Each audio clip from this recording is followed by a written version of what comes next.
Tak lama setelah itu kotak pun datang. Kotak datang, kotaknya bentuknya peti jenazah. Tertulis di situ, sedekahkan hartamu, karena kalau tidak tabunganmu akan diambil istrimu dan dia akan nikah lagi dengan berondong manis. Melihat itu langsung keluar duit. Pas mau dimasukkan, muncul dalam hati, jangan sedekah, nanti kau ria. Tarkul amal li ajlin nas ria. Tidak jadi beramal karena takut dipuji orang, ria. Bagaimana pandangan Islam tentang hukum pernikahan beda agama sementara proses pernikahannya sudah dilakukan tapi tidak melalui KUA dengan alasan untuk menghindari zina? Panjang kali sampai hilang napas saya. Tidak ada satupun bapak kepala kantor urusan agama di Indonesia yang berani menikahkan beda agama, karena menurut hukum Islam di Indonesia, memakai mazhab Syafi'i tidak boleh nikah dengan agama lain. Pak Kua, boleh nikah beda agama di kantor Kua? Tidak boleh. Tidak ada tawar-menawar. Makanya dasar hukumnya Al-Quran. Wala abadun mu'minun, seorang hamba miskin, susah, melarat tapi beriman, khairun, lebih baik, min musyrikin, dari seorang yang tidak beribadah, tidak bertauhid.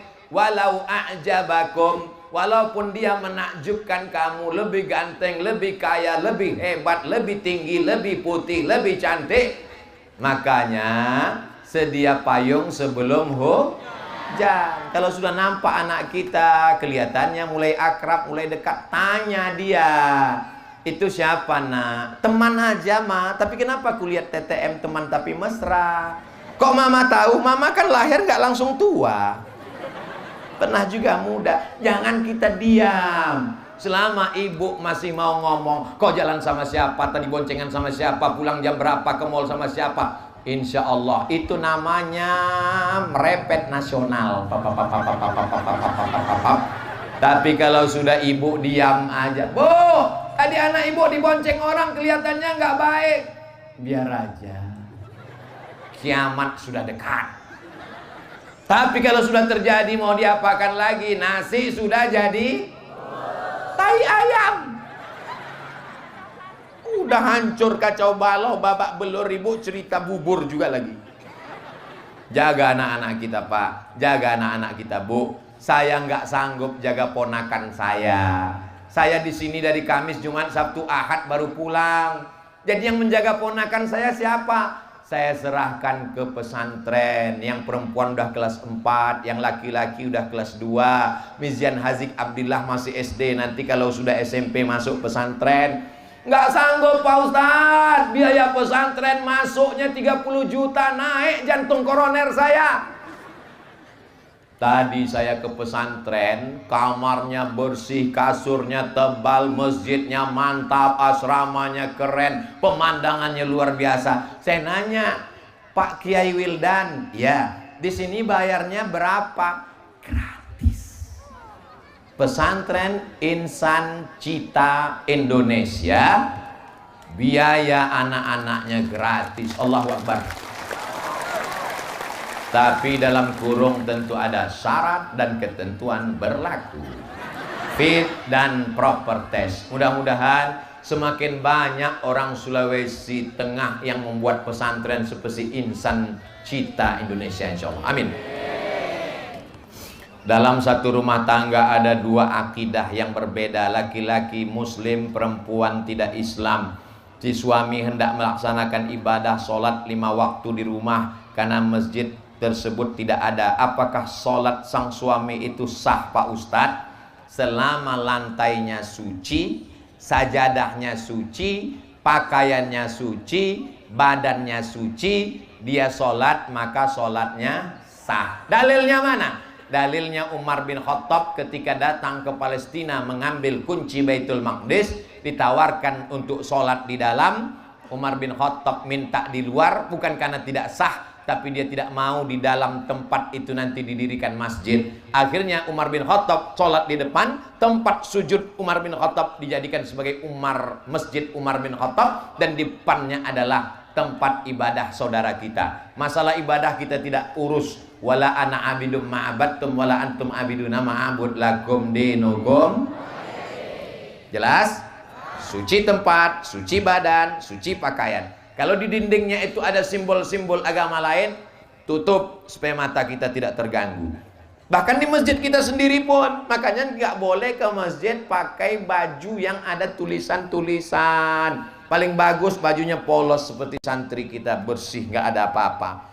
Saya kalau sampai ke masjid ada tulisan di belakang, orang di belakang Allahu Akbar, ada tulisan coblos nomor.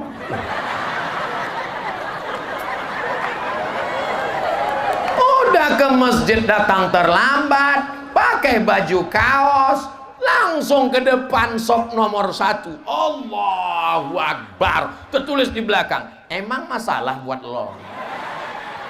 Aduh. Dalam agama Islam, orang yang sudah keluar dari Islam tidak berhak atas warisan. Akan tapi salah satu dari anggota keluarga sudah mendapat bagian, dan setelah mendapatkannya dia keluar dari Islam. Apakah anggota keluarganya berhak untuk menarik, meminta kembali? Kalau dia sudah mendapat hibah, lalu kemudian dia mengurus surat tanahnya ke BPN, Badan Pertanahan Nasional, tidak bisa ditarik kembali. Karena hibah dengan wasiat bedanya. Kalau hibah langsung serahkan ambil. Kalau wasiat nunggu meninggal. Makanya jangan senang dulu kalau dapat wasiat, karena orangnya belum tentu meninggal. Alhamdulillah Ustaz, saya dapat wasiat, orangnya udah meninggal? Belum, lama nunggunya. Tapi kalau dia wasiat, kuwasiatkan anakku dapat, maka setelah murtad tidak dapat. Yang menetap, yang menyebabkan tidak dapat harta warisan, pertama, putus karena perceraian. Yang kedua, putus karena keluar Islam. Yang ketiga, karena membunuh seorang anak nunggu warisan bapaknya. Oh, lama kali kau mati, maka dia tak dapat warisan. Jelas? Ustaz Abdul Somad itu jelas. Kalau ada orang yang ngomong Abdul Somad itu nggak jelas, paket dia habis, ceramahnya putus-putus. 4, kita tahu narkoba itu kan barang haram. Narkoba itu haram apa enggak?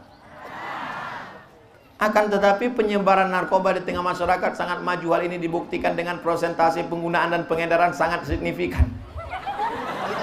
Apa upaya yang kami lakukan untuk menghentikannya, sementara di sisi lain banyak penegak hukum melakukan tindak pidana tersebut?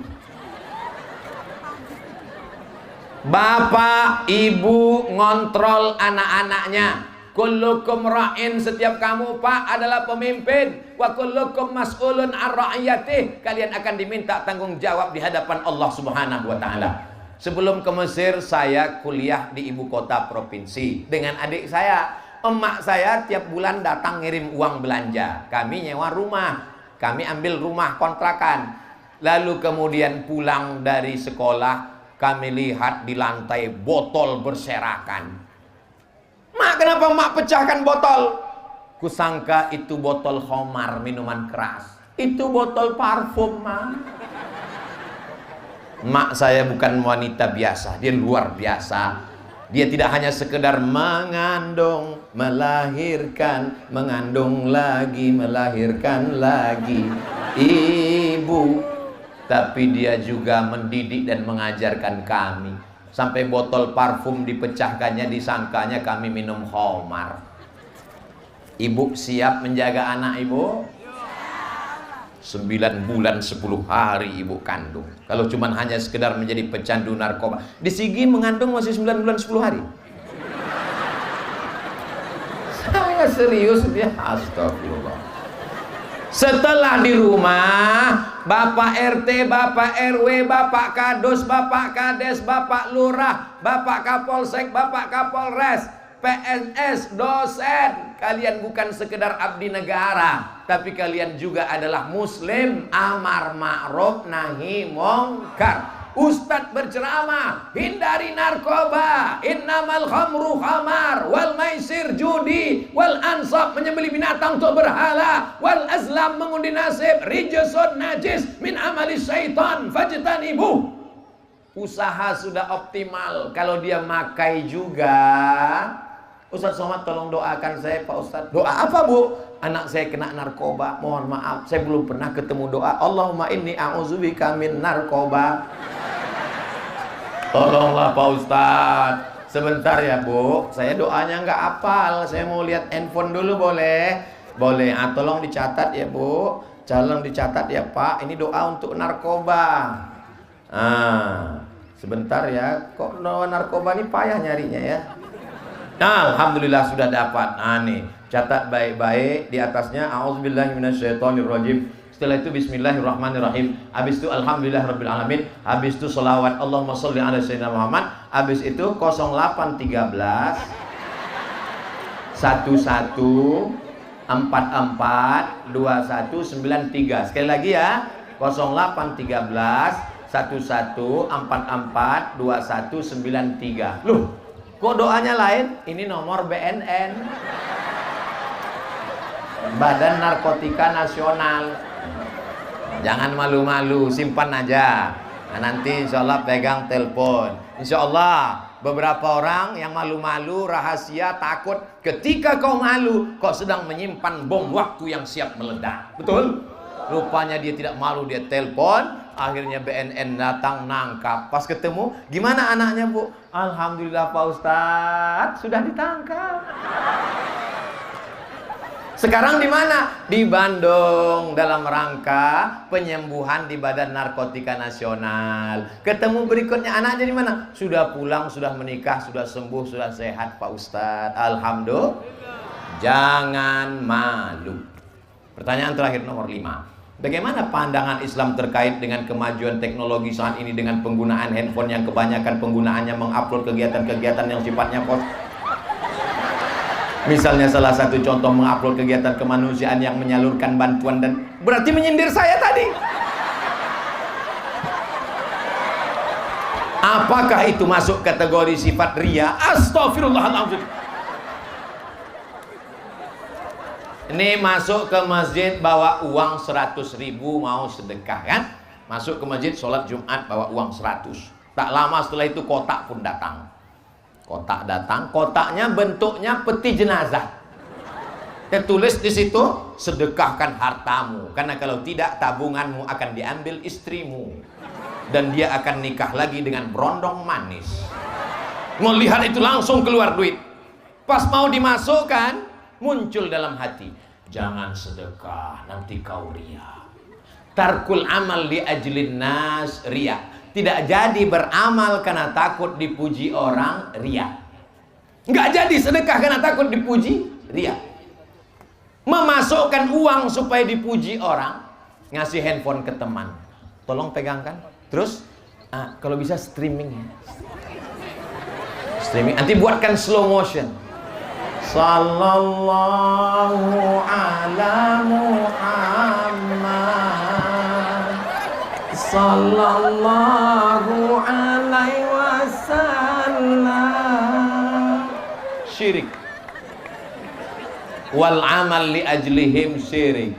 Tidak jadi beramal karena takut dipuji orang, ria. Beramal karena ingin dipuji orang, syirik. Lalu yang benar bagaimana? Bismillah, jaga hatiku ya Allah. Alhamdulillah Ustaz Somad, saya selama ini kalau bersedekah memang nggak saya ingat lagi. Saya seperti menyampaikan campah saja. Berapa? 2.000.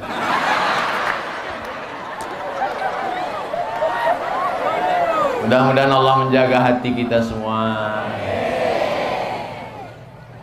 Saya Pak Ustadz kemarin ke masjid dipuji orang, anak-anak gang itu mulai manggil, hai calon menantu mama. Jangan pedulikan, anjing menggonggong kafilah. Apa? Kau bilang aku anjing? Bismillahirrahmanirrahim. Allah la haula wala quwata illa billahil aliyil azim. Puncak dari tablik akbar adalah doa. Doa menjelang tenggelam matahari dikabulkan Allah. Dari mulai 4:30 sekarang udah 5:30 lewat. Lewatnya ini pun bernilai ibadah. Aminkan doa kita yang akan dibimbing oleh Habib zuriat Rasulullah yang lisannya banyak bersolawat, banyak bermaulid, banyak berzikir. Mudah-mudahan kita semua selalu dapat limpahan rahmat Allah. Amin ya rabbal. Terima kasih segala perhatian. Mohon maaf segala kesilapan. Menangkap puyuh di Bukit Selasih. Thank you dan terima kasih. Wassalamualaikum warahmatullahi wabarakatuh.